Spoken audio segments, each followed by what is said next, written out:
Hello everyone, hi this is Ankit Rajput and I welcome you all to my YouTube channel. देखो बच्चों, हमने start किया था sexual reproduction in flowering plant. और sexual reproduction in flowering plant में मैंने आपको लेक्चर 1 में पढ़ाया हुआ था कि एंड्रोशियम क्या होता है, ग्रुप ऑफ स्टेमेन होता है। फिर मैंने आपको बताया था स्टेमेन क्या होता है। तो स्टेमेन हमारी दो चीजों की बनी होती है, एक तो फिलामेंट और एक उसमें पार्ट होता है एंथर। एंथर हमारा कैसा था, मैंने आपको बताया था बाइलोब्ड होता है, डाइथिकस होता है, टेट्रास्पोरेंजिएट होता है। फिर मैंने आपको बताया था कि टेट्रास्पोरेंजिएट माइक जो हमारी स्पोरोफिल है, दैट इज माइक्रोस्पोरोफिल, उसी का दूसरा नाम क्या है, स्टेमेन। तो माइक्रोस्पोरोफिल मिलने के बाद हमने बताया था कि माइक्रोस्पोरोफिल में हमने ढूंढा था माइक्रोस्पोरेंजिया, उसमें माइक्रोस्पोरोजिनस टिश्यू, माइक्रोस्पोर मदर सेल, उनमें हुई थी मियोसिस और बना था हमारा microspore tetrad. Microspore tetrad germinate होके क्या बनाया था उसने, male gametophyte, that is pollen grain. तो पोलन ग्रेन में ही क्या होते हैं, हमारे मेल गैमेट्स होते हैं। तो यहां से लेके मैंने आपको पूरा कैसे कब तक मेल गैमेट्स बनता है और पोलन ग्रेन कैसे बनता है, ये चीजें मैंने आपको विधिवत एकदम लेक्चर 1 में टोटल 1 घंटे समझाई हुई थी। अगर आपको फिर भी नहीं समझ में आती है तो आप 7897984128 पर मुझसे कनेक्ट होके पूछ सकते हैं। उसके पहले मैंने आपको बताया था कि आपको इसके पहले आपको लेक्चर 1 और लेक्चर 2 जो मेरा यूट्यूब का सबसे पहला और दूसरा वीडियो, उसको भी जाके देखना है। वहां मैंने आपको समझाया था कि क्या होता है गैमेटोफाइट, क्या होता है स्पोरोफाइट, और उसकी क्या अपनी प्लॉइडी होती है, वो मैंने आपको लेक्चर 1 में इतनी सारी चीजें आपको बताई हुई थी। आइए आज हम शुरू करते हैं पोलन ग्रेन जो मेल गैमेटोफाइट है उसकी कुछ अप्लाइड बायोलॉजी। तो आइए देखते हैं। तो कहते हैं कि जो पोलन ग्रेन हमारा होता है, पोलन ग्रेन कॉज करता है हमारी पोलन एलर्जी। अब कैसे, अब बताओ, एनवायरमेंट में हमारे क्या है, हवा प्रेजेंट होती है, प्लस एनवायरमेंट में बीइंग माइक्रोस्कोपिक जो हमारा पोलन ग्रेन होता है 25 माइक्रोमीटर से 50 माइक्रोमीटर का होता है, यानी बहुत छोटा माइक्रोस्कोपिक पार्टिकल है, ये हमारी हवा में घूमता रहता है। तो जब हम इंस्पायरेशन और एक्सपायरेशन करते हैं, जब हम सांस लेते हैं और सांस छोड़ते हैं, उसी दौरान हमारे रेस्पिरेटरी ट्रैक में चला जाता है। इसकी वजह से हमें क्या करता है, ये हमें कॉज करता है इन्फ्लामेशन, और इन्फ्लामेशन की वजह से इसमें प्राइमरी ब्रोंकाई और सेकेंडरी ब्रोंकाई में क्या आ जाती है, सूजन आ जाती है, इन्फ्लामेशन हो जाती है, जिसकी वजह से वहाँ रेडनेस हो जाएगी, पेन होगा आपको मीठा मीठा, और वहाँ पे क्या टेम्परेचर थोड़ा बढ़ा हुआ भी मिलेगा। तो जब ब्रोंकाइटिस हमारे लॉन्ग एक्सपोजर बहुत लंबे समय तक हम पोलन ग्रेन से पोलन एलर्जी कॉज होती रहती है, तो यही ब्रोंकाइटिस आगे जाके अस्थमा यानी एज्मा की बीमारी का रूप ले लेता है। तो आइए हम उसको देखते हैं कैसे। तो देखो, pollen grain can cause pollen allergy, क्यों, क्योंकि इसका साइज जो होता है वो कैसा होता है, माइक्रोस्कोपिक होता है। माइक्रोस्कोपिक बोले तो ये 25 माइक्रोमीटर से कितना, 50 माइक्रोमीटर तक का साइज का होता है। अगर मैं इसी को वैसे बोलूं तो ये 25 इंटू 10 की पावर -6 मीटर से लेके 50 इंटू 10 की पावर -6 मीटर के साइज का होता है। कौन, ये होता है पोलन ग्रेन। तो पोलन ग्रेन बीइंग माइक्रोस्कोपिक, जो बहुत छोटा पार्टिकल है, ये हमारी हवा में घूमता रहता है, जिसकी वजह से क्या है, ये हमारे रेस्पिरेटरी ट्रैक में बहुत इजी चला जाता है। तो कैसे, आइए देखते हैं। हमारे पास कितने लंग्स होते हैं, हमारे पास 1 पेयर ऑफ लंग्स प्रेजेंट होते हैं। क्लियर है। तो ये जो नोस्ट्रेल होगा, ये पोलन ग्रेन, यहाँ क्या होता है हमारा, यहाँ पे होता है लेरिंग्स। लेरिंग्स, यह क्या होता है, ये होता है ट्रैकिया। ट्रैकिया को ही हम क्या बोलते हैं, विंड पाइप। जब आपको रेस्पिरेटरी सिस्टम पढ़ाया जाएगा तो वहां पे विद्वत आपको समझाया जाएगा। तो भी नोस्ट्रेल से क्या है, ये हवा में सस्पेंडेड पार्टिकल, ये हमारे हवा में पोलन ग्रेन रहते हैं। तो ये नोस के थ्रू क्या है, हमारे बॉडी में अंदर आते हैं। हमारी बॉडी में अंदर कहने का मतलब ये हमारे लंग्स कैविटी यानी लंग्स में जा पहुंचते हैं। लंग्स में क्या करते हैं, डिपोजिशन करते हैं, और यहाँ पे ये क्या कॉज करते हैं, यहाँ पे एक कॉज करते हैं इन्फ्लामेशन। क्या कॉज करते हैं, इन्फ्लामेशन। क्लियर है, क्या कॉज करते हैं, इन्फ्लामेशन। ये क्या कॉज करते हैं, इन्फ्लामेशन। कौन कौन करता है, ये पोलन ग्रेन हमारे इन्फ्लामेशन कॉज करते हैं। और कहीं पे भी अगर इन्फ्लामेशन हो रहा है, दैट मीन्स आइटिस वाले 4 सिम्टम्स होंगे। कौन कौन से, यहाँ पे आपको क्या होगी, स्वेलिंग, यानी यहाँ के जो टिश्यू होंगे वो क्या है, सूजे हुए समझ में आएंगे कि वहां पे क्या है, स्वेलिंग है। और यहाँ पे क्या होगा, यहाँ पे आपको पेन होगा। पेन के साथ साथ जो यहाँ का टेम्परेचर है वो क्या है, नॉर्मल बॉडी टेम्परेचर से थोड़ा आपको बढ़ा हुआ भी मिलेगा। और क्या क्या होगा यहाँ पे, और यहाँ पे होगी रेडनेस। और आपको क्या है, यहाँ के जो टिश्यू है उसमें ज्यादा ब्लड वेसल सप्लाई की वजह से, ज्यादा ब्लड सप्लाई की वजह से वो रेड भी दिखेंगे। आइए फिर से देखते हैं। पोलन ग्रेन हमारे हवा में रहते हैं, फिर ये through respiratory tract passing through larynx, larynx से ट्रैकिया, ये हमारे लंग्स तक जा पहुंचते हैं। लंग्स में भी प्राइमरी ब्रोंकाई और सेकेंडरी ब्रोंकाई को ये ज्यादातर इफेक्ट करते हैं। प्राइमरी ब्रोंकाई और सेकेंडरी ब्रोंकाई में ये क्या करते हैं, इन्फ्लामेशन, जिसको हम क्या बोलते हैं, ब्रोंकाइटिस। क्या बोलते हैं, CHITIS, ब्रोंकाइटिस। और ब्रोंकाइटिस को अगर हमने नहीं देखा गया या फिर बहुत लंबे एक्सपोजर पे हमें बार बार पोलन एलर्जी होती रही और ब्रोंकाइटिस जैसी कंडीशन बनी रही, तो ये लीड्स हो जाती है, it leads to asthma, ASTHAMA।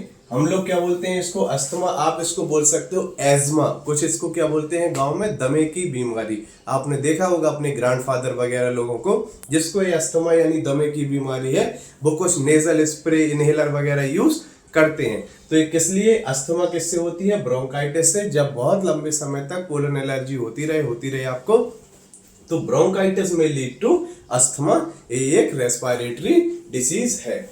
I hope कि ये चीज आपको समझ में आ गई होगी, कैसे ये पोलन ग्रेन हमारे रेस्पिरेटरी ट्रैक से अंदर आते हैं और किसमें स्वेलिंग कॉज कराते हैं, प्राइमरी ब्रोंकाई और सेकेंडरी ब्रोंकाई, इसको क्या बोलते हैं, ब्रोंकाइटिस। और जहां पे लिखा है आइटिस, वहां पे ये सिम्टम्स जरूर होंगे, स्वेलिंग होगी आपको, पेन होगा मीठा मीठा, और वहां का नॉर्मल बॉडी टेम्परेचर जो हमारा 37 डिग्री सेल्सियस होता है, इससे थोड़ा वहां पे 1-2 डिग्री सेल्सियस टेम्परेचर भी वहां के टिश्यू में बड़ा रहेगा। और वहां पे क्या होगी, रेडनेस होगी। फिर भी अगर आइटिस आप नहीं समझ में पा रहे हो कि ये आइटिस क्या होता है, तो आपको कभी ना कभी किसी ने चांटा जरूर मारा होगा। और जब आपको कोई चांटा मारता है तो जो जो सिम्टम्स वहां पे होते हैं वो सारे के सारे आइटिस के सिम्टम्स होते हैं। फॉर एग्जाम्पल, जहां पे आपको चांटा मारा वहां पे क्या होगी, वहां के टिश्यू स्वेल अप हो जाएंगे, क्योंकि जो इनर टिश्यू होते हैं वो क्या ब्रेक डाउन हो जाते हैं, तो वहां के टिश्यू क्या है, स्वेलिंग, वहां पे स्वेलिंग आप देख सकते हो। फिर क्या होगा, मीठा मीठा आपको वहां पे दर्द होगा, और जब वहां पे आप छुओगे तो वहां का टेम्परेचर भी थोड़ा सा बढ़ा हुआ दिखेगा, और वहां पे क्या है, लाल पड़ जाएगा, रेडनेस, क्योंकि वहां पे ब्लड सप्लाई उस एरिया की बढ़ जाती है। तो आई होप कि जो ये आइटिस है, ये चीज आपको समझ में आ गई होगी। और ये करने वाला, ये इंपॉर्टेंट पॉइंट है कि जिससे होती है, कौन से ऐसे पौधे, हमारे पास हजारों लाखों एंजियोस्पर्मिक प्लांट हैं, तो क्या सारे एंजियोस्पर्मिक प्लांट के पोलन ग्रेन से एलर्जी होती है, नहीं, कुछ ही स्पेसिफिक प्लांट हैं उनके पोलन ग्रेन से हमें क्या होती है, pollen allergy. One of the example is parthenium. Parthenium से क्या होती है हमको, पोलन एलर्जी। यानी पार्थेनियम को जो प्लांट होता है उसमें जो पोलन ग्रेन यानी मेल गैमेटोफाइट बनता है, अगर हमने उसको इनहेल कर लिया हमारे नोस्ट्रल में यानी हमारे रेस्पिरेटरी ट्रैक में अगर वो चला जाता है तो हमको पोलन एलर्जी होती है। तो पार्थेनियम क्या है, पार्थेनियम एक क्या है, अनवांटेड वीड। फिर से सुनो, पार्थेनियम क्या है, अनवांटेड वीड, यानी ये क्या है, खरपतवार। कहां से आया था, ये आया था USA, that is United state of America. कब लाया गया था, ये लाया गया था कांग्रेस गवर्नमेंट के टाइम पे, जब हमारा देश आजाद हुआ था। तो उस टाइम पे क्या है कि पार्थेनियम को कैसे हमने गेहूं इंपोर्ट कराया था USA से। क्या इंपोर्ट कराया था, गेहूं, दैट इज व्हीट इंपोर्ट कराया था यूनाइटेड स्टेट ऑफ अमेरिका से। तो उस व्हीट के साथ, गेहूं के साथ, ये जो हमारा पार्थेनियम के कुछ सीड हैं, ये भी एज ए क्या है, बाई प्रोडक्ट जो हमने मंगवाया था व्हीट, और ये हमारे साथ साथ आ गए कौन, पार्थेनियम। जब हमने अपने गेहूं के सीड्स को खेतों में बोया तो साथ साथ पार्थेनियम भी चले गए, तो गेहूं भी होगा और साथ साथ पार्थेनियम के पौधे भी होंगे, जिसमें क्या होगा, पोलन, जिसमें क्या निकला, पोलन ग्रेन, और उन पोलन ग्रेन से हमारे पास क्या फैलने लगी, पोलन एलर्जी। तो बताओ ये पार्थेनियम कहाँ का प्लांट है, ये USA का है, यूनाइटेड स्टेट ऑफ अमेरिका। कैसे आया था, थ्रू इंपोर्टेड वीड। ये क्या है, एक अनवांटेड प्लांट है, इसको बोलते हैं हम खरपतवार। इसको कांग्रेस ग्रास क्यों बोलते हैं, क्योंकि ये कांग्रेस गवर्नमेंट के टाइम पे ये बीट एक्सपोर्ट कराया गया था, इसलिए इसको बोलते हैं हम कांग्रेस ग्रास। अब कैरेट ग्रास क्यों बोलते हैं, जब इस प्लांट के आप पौधों की लीव्स को देखोगे तो ये गाजर की तरह यानी कैरेट की तरह दिखती है, इसलिए हम इसको क्या बोलते हैं, कैरेट ग्रास। तो आई होप तीनों टर्म, इसके जो तीनों नाम है वो आपको इजिली समझ में आ गए होंगे। फिर कहते हैं कि यार पोलन ग्रेन के हमेशा ये नुकसान ही करता है, हमेशा हार्मफुल है भाई, पोलन एलर्जी कॉज करता रहता है, तो नहीं, जो हमारा पोलन ग्रेन है sometime it is useful also. कहाँ पे यूजफुल होता है, आइए उसको देखते हैं।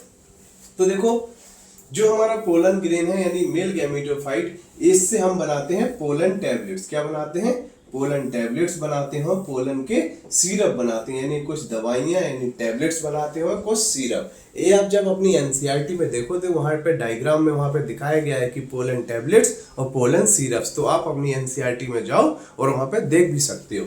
तो पोलन ग्रेन से हम क्या बनाते हैं? पोलन टैबलेट्स बनाते हैं, पोलन सिरप। सर ये किस काम आता है? ये काम आता है हॉर्स रेसेस, जो घोड़ों की दौड़ होती है तो उनको खिलाया जाता है, ये हॉर्स रेसेस में भी काम आता है। ये एथलीट जो आपके रेस लगाने वाले हैं, जो 100 मीटर 50 मीटर मैराथन रेस, जो लॉन्ग रेस भी दौड़ते हैं, उन एथलीटों को भी क्या है, हम पोलन टैबलेट और सिरप्स का भी सेवन करा सकते हैं। इससे क्या होगा? इससे सर उनकी वर्क इफिशियंसी बढ़ जाती है, जो काम करने की क्षमता है वो बढ़ जाती है। आई होप कि ये चीज समझ में आई होगी आपको कि जो को पोलन ग्रेन की कुछ बाजार में पोलन टैबलेट और पोलन सिरप्स भी आते हैं, जिससे क्या होती है, जब हम खाते हैं तो वर्क इफिशियंसी बढ़ जाती है। कौन लोग ज्यादा यूज करते हैं? ये यूज करते हैं हॉर्स रेसेस, यानी घोड़े जिनको दौड़ लगानी है वो यूज करते हैं। और ये यूज करते हैं एथलीट, हमारे जो 100 मीटर 50 मीटर 500 मीटर जो मैराथन रेस वगैरह दौड़ते हैं, वो भी इसको यूज करते हैं। किस लिए यूज करते हैं? ताकि उनकी वर्क इफिशियंसी बढ़ जाए। ठीक है। अब एक कॉन्सेप्ट और यहाँ पे लिखा है, कॉन्सेप्ट ऑफ जीरो फिगर। तो जो भी हमारी मेट्रो सिटीज हैं, जैसे दिल्ली हो गई, मुंबई हो गई, तो इन मेट्रो सिटीज में concept of zero figure, sorry to say don't mind, मतलब मेरे वर्ड्स को आप क्या है माइंड मत करिएगा, बट ये लोग इसको भी यूज करते हैं for concept of zero figure. जो हमारी एक्ट्रेस वगैरह हैं, to maintain their body posture and shape, इसके लिए भी क्या यूज करते हैं वो पोलन टैबलेट और पोलन सिरप। कैसे? मान लो उनको 200 kilo calorie per day energy चाहिए, तो वो क्या करेंगी, उसी हिसाब से टैबलेट और सिरप्स का सेवन करेंगी, ताकि उनको एग्जैक्ट 2000 किलो कैलोरी एनर्जी मिल सके। सॉरी, वो 200 नहीं, ये क्या है 2000 किलो कैलोरी पर डे हमें एनर्जी चाहिए होती है। तो उतना ही हम उसी हिसाब से टैबलेट और सिरप का सेवन करें, ताकि हमारी जो बेसिक मोड ऑफ न्यूट्रिशन है, जो बेसिक न्यूट्रिशन हमें चाहिए, वो हमें मिल सके, ताकि ना हमारी बॉडी में एक्सेसिव फैट जमा हो सके और ना ही हमारी लो फैट जमा हो सके। To maintain our body posture भी लोग इसको यूज करते हैं। भाई वुमेन है, वुमेन अपने बॉडी के लिए कुछ भी कर सकती हैं। ऐसे ही एक डिसीज होती है, बीमारी वुमेन में, वो क्या है, वो है bulimia nervosa, BULLIMIA, bulimia nervosa. हाँ, बुलिमिया नर्वोसा नाम की बीमारी, इसमें क्या होता है, इसमें वुमेन क्या है, एक्सेसिव खाती जाती है। इसमें एक ऐसी डिसीज है, एक वुमेन डिसऑर्डर है, वुमेन की बीमारी है। इसमें क्या होता है, बुलिमिया नर्वोसा में जो फीमेल होती है वो एक्सेसिव बहुत ज्यादा खाती जाती है। फिर उसको एक टाइम बाद रियलाइज होता है कि यार ये तो मुझे ओवरवेट ना कर दे, मेरी बॉडी में फैट डिपोजिशन ना कर दे, यानी ये मैंने गलत खा लिया। फिर वो क्या करती है, उंगली डाल के, अपने माउथ में उंगली डाल के उसको क्या करती है, एक्सेसिव जो खाया हुआ है उसको वॉमिट करती है। तो ये क्या है, एक डिसीज है। किस में पाई जाती है? ये ज्यादातर वुमेन में यानी फीमेल्स में पाई जाती है। कौन सी? Bulimia nervosa. इसका फिलहाल इस टॉपिक से कोई लेना देना नहीं है, just for knowledge point of view मैंने आपको ये चीज बता दी कि कॉन्सेप्ट ऑफ जीरो फिगर की बात आई तो फीमेल अपने फिगर मेंटेन करने के लिए क्या करती हैं, पोलन टैबलेट और पोलन सिरप भी खाती हैं, and to maintain their body, उसको क्या है, एक्सेसिव खाती जाती हैं। फिर जब उन्हें लगता है कि यार ये मेरे लिए एक्सेस हो गया है, तो वो उंगली डाल के उसको वॉमिट भी करती हैं। एक डिसीज है जिसको हम क्या बोलते हैं, बुलिमिया नर्वोसा। फिलहाल ये ना एनसीईआरटी में दिया गया है ना आपके कोर्स में, तो इसको सिर्फ आप नॉलेज पॉइंट ऑफ व्यू से सुन लीजिए और इसको भूल जाइए। फिर बात आती है कि सर जब स्पोरोपोलेनिन हार्ड एंड रेजिस्टेंस होता है तो how it digest and provide energy. ये तो भाई बहुत अच्छी क्वेश्चन है, तो चलिए इसको भी देख लेते हैं। मैंने आपको बताया कि जो हमारा पोलन ग्रेन है, ये पोलन ग्रेन हो गया। पोलन ग्रेन में क्या होगा, ये एक जर्मपोर होगा। इसकी जो बाहर की लेयर है ये क्या है, एक्साइन, और जो इसकी अंदर की लेयर है वो क्या है, इंटाइन। जो एक्साइन है हमारी वो किसकी बनी है, वो बनी है स्पोरोपोलिन। और स्पोरोपोलिन हमारा क्या होता है, हार्ड एंड क्या होता है, मोस्ट रेजिस्टेंट मटेरियल। क्लियर? यही बात हुई थी। जो पोलन ग्रेन है, बाहर की लेयर एक्साइन, अंदर की लेयर इंटाइन। एक्साइन किसकी बनी है, स्पोरोपोलिन, और स्पोरोपोलेन हमारा क्या होता है, हार्ड एंड रेजिस्टेंस मटेरियल। तो अब ये बताओ कि जब स्पोरोपोलेन हार्ड एंड रेजिस्टेंस होता है तो how it digest and provide energy, कैसे डाइजेस्ट होगा। और मैंने ही आपको बताया था कि जो स्पोरोपोलेन है ना तो इसमें किसी एंजाइम का फर्क पड़ता है, ना ही किसी एसिड का फर्क पड़ता है, ना ही इसमें किसी बेस का फर्क पड़ता है, यानी ये क्या होता है, अनडाइजेस्टेबल।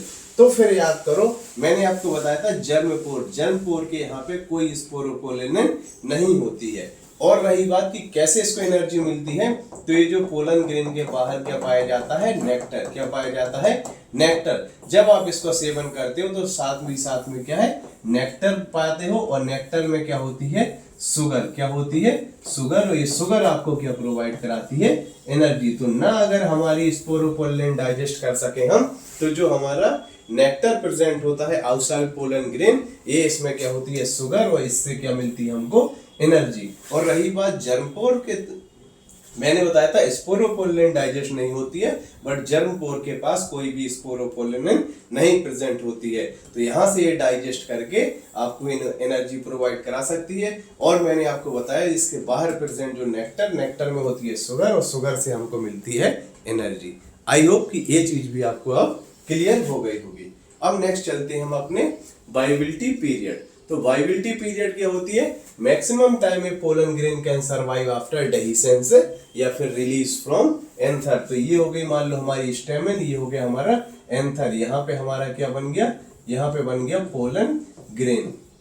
अब बताओ पोलन ग्रेन के पास क्या है, पोलन ग्रेन के पास है हमारे मेल गैमेट्स, वेजिटेटिव सेल और जनरेटिव सेल। मैंने बताया था वेजिटेटिव सेल नरिशमेंट प्रोवाइड कराती है, और जनरेटिव सेल क्या करती है, हमारी जनरेटिव सेल हमारे रखती हैं मेल गैमेट्स, यानी आगे चल के क्या बनाते हैं, मेल गैमेट्स। तो जब ये पोलन ग्रेन यहाँ से आएगा स्टिग्मा स्टाइल ओवरी, तो ये जब स्टिग्मा तक पहुंचने के पहले यानी बिफोर फर्टिलाइजेशन पोलन ग्रेन हमारा कितने समय तक सरवाइव कर सकता है, उसकी क्या बोलते हैं हम, वायबिलिटी पीरियड।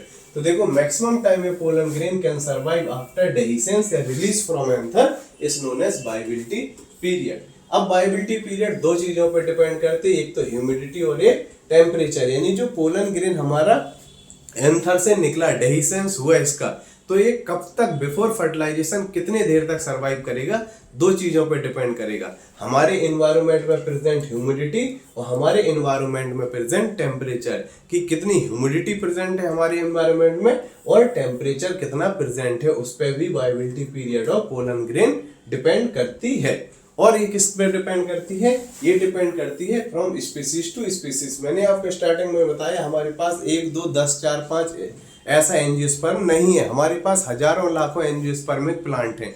तो ये डिपेंड करते हैं स्पीसीज टू स्पीसीज कि किसकी वायबिलिटी कितनी होगी। तो आप देख सकते हो कि जो सीरियल्स होते हैं, यानी व्हीट फैमिली जो होती है, व्हीट, राइस और मेज, व्हीट फैमिली सीरियल्स बोले तो व्हीट, राइस और मेज, जिस उसकी वायबिलिटी पीरियड पोलन ग्रेन की कितनी होती है, उसमें होती है 30 मिनट। तो गेहूं, चावल और मक्का, इसकी viability period of pollen grain कितनी होती है, 30 मिनट। ये आपके एनसीईआरटी का डाटा है।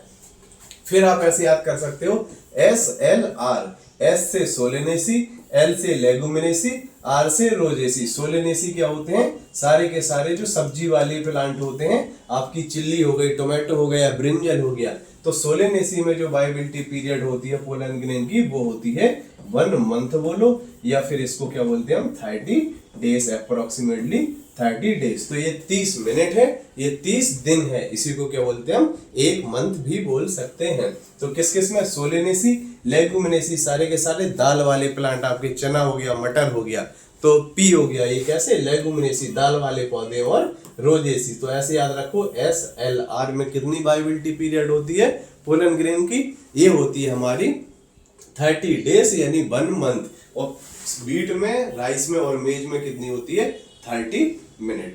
क्लियर है आइयो कि वायबिलिटी पीरियड क्या होती है, maximum time a pollen grain can survive after dehiscence from anther before fertilization, ये क्या होती है, वायबिलिटी पीरियड। किस पे डिपेंड होती है, ह्यूमिडिटी पे डिपेंड होती है और टेम्परेचर पे डिपेंड होती है। अब बताओ ज्यादा, जितनी ज्यादा ह्यूमिडिटी, जितना ज्यादा temperature, viability period of pollen grain क्या होगी, उतनी ही कम। तो याद करो जो गर्मियों के सीजन जब आने लगता है तब हम क्या ग्रो कराते हैं, व्हीट। तो इसकी जो वायबिलिटी पीरियड होती है वो क्या होती है, पोलन ग्रेन की कम होती है। क्लियर है। अब यहाँ पे एक शब्द और लिखते हैं हम, पोलन बैंक। तो पोलन बैंक क्या होता है? जैसे हम मनी डिपॉजिट करते हैं उसको बोलते हैं मनी बैंक, जहाँ पे ब्लड डिपॉजिट करते हैं उसको बोलते हैं ब्लड बैंक। वैसे ही यहाँ पे एक टर्म आया पोलन बैंक। तो बताओ पोलन बैंक में हम क्या जमा करने जाएंगे? अपने पोलन ग्रेन। तो इस देखो, place where pollen grain can be stored for breeding experiment. तो याद करो, मेंडल साहब ने पूरी की पूरी जेनेटिक्स में मेंडल साहब ने किसका यूज किया था? पी प्लांट का। तो ब्रीडिंग एक्सपेरिमेंट के लिए उन्होंने कुछ पोलन ग्रेन रखे होंगे, उनका कुछ यहीं से डाटा उठाया होगा, यहीं से स्टोर किए होंगे पोलन ग्रेन की, यूज किए होंगे अपने ब्रीडिंग एक्सपेरिमेंट में। तो पोलन ग्रेन क्या है? Place where pollen grain can be stored for breeding experiment. तो ब्रीडिंग एक्सपेरिमेंट के लिए जो हम पोलन ग्रेन को स्टोर कराते हैं उसको क्या बोलते हैं? हम पोलन बैंक। और इस कहाँ स्टोर कराते हैं? स्टोर कराते हैं हम लिक्विड नाइट्रोजन में। किस में स्टोर कराते हैं? लिक्विड नाइट्रोजन, जिसका टेम्परेचर ना तो 1 डिग्री सेल्सियस होता है, ना 2 डिग्री, ना 10 डिग्री, ना 50 डिग्री। ये कितना होता है? -196 डिग्री। कितना होता है? आप इमेजिन करो, -196 डिग्री। 1-2 डिग्री पे हमें क्या है? पानी हमारा बर्फ में कन्वर्ट होने लगता है। और ये कितना टेम्परेचर यहाँ पे बात हो रही है? Liquid nitrogen, that is 196 degree Celsius. तो आप इमेजिन कर सकते हो कि कितने ठंडे इन्वायरमेंट में हम अपने पोलन ग्रेन को रखेंगे, ताकि ये बहुत लंबे समय तक स्टोर हो जाएगा फॉर ब्रीडिंग एक्सपेरिमेंट। और ये जो स्टोर करते हैं, इस प्रिजर्वेशन को हम क्या बोलते हैं? Cryo preservation. क्या बोलते हैं? Cryo preservation. अगर आपसे कोई पूछता है कि क्रायो प्रिजर्वेशन क्या होता है, तो आप बता सकते हो कि क्रायो प्रिजर्वेशन एक क्या है? स्टोरेज करने की एक टेक्निक है। किसको? Pollen grain for breeding experiment. और कितने पे करते हैं? ये हम करते हैं -196 डिग्री सेल्सियस पे, या फिर लिक्विड नाइट्रोजन -196 डिग्री सेल्सियस और लिक्विड नाइट्रोजन। और ये कि आपको एक चीज और बता दूं कि कोई भी टिश्यू हो, कौन सा? कोई भी बायोलॉजिकल टिश्यू को हम स्टोर करना है तो इसी टेम्परेचर पे हम स्टोर करते हैं। तो ये कोई भी बायोलॉजिकल टिश्यू हो,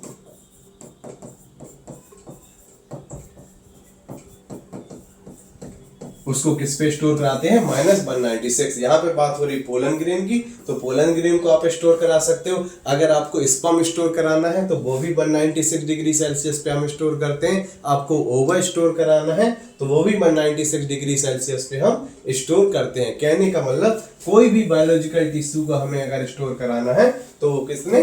-196 डिग्री सेल्सियस टेम्परेचर पे स्टोर कराते हैं। और इस स्टोर कराने की टेक्निक को क्या बोलते हैं? Cryo preservation. इस प्रिजर्वेशन को क्या बोलते हैं? Cryo preservation. किस में करते हैं? Liquid nitrogen. तो आई होप कि ये चीज आपको विधिवत अच्छे से समझ में आ गई होगी। अगर फिर भी आपको नहीं समझ में आती है तो you can connect me on 7897984128। आप मुझे इस कॉन्टेक्ट नंबर पे व्हाट्सएप करके पूछ सकते हो कि जो भी आपकी डाउट या जो भी क्वेरीज हैं, आप मुझे इस पे पूछ सकते हो फ्रीली।